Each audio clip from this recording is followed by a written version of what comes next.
But secondly, I think it's one of those subjects that you might think, well, how in the world does this fit into some sort of a Christian scene, or setting, or conversation or anything?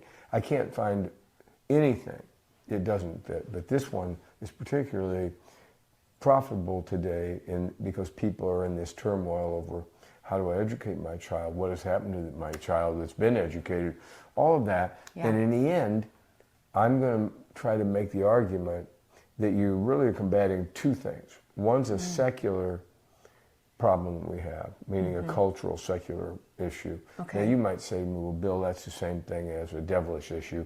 It isn't always, but it is, they run hand in hand. So the other one is going to be that literally the atheism in the classroom.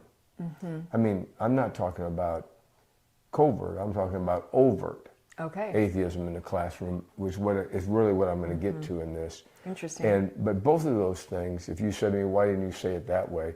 Like, if somebody is godless in the classroom, it doesn't matter if it's overt or covert. It does make a difference to me because covert, sometimes those people are conformists who don't know they're doing what they're doing.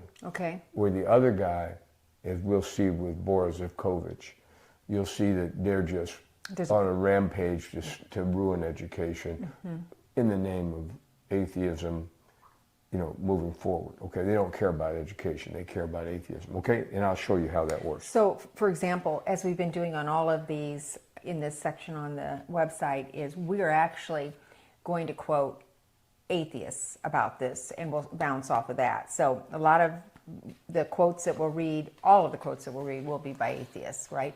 I wouldn't say all, but most are. Yeah, like Ben at Franklin. the first, I gave them kind of my philosophy about education. That's why the first three show up, right? I just put in there that the scripture, John 8:44, about the father of lies is the devil, because I want you to understand that in some sense, we wouldn't have this problem if we had a God-fearing school system or God-fearing society, right? That won't be there. So you know that all these things, lies come from this.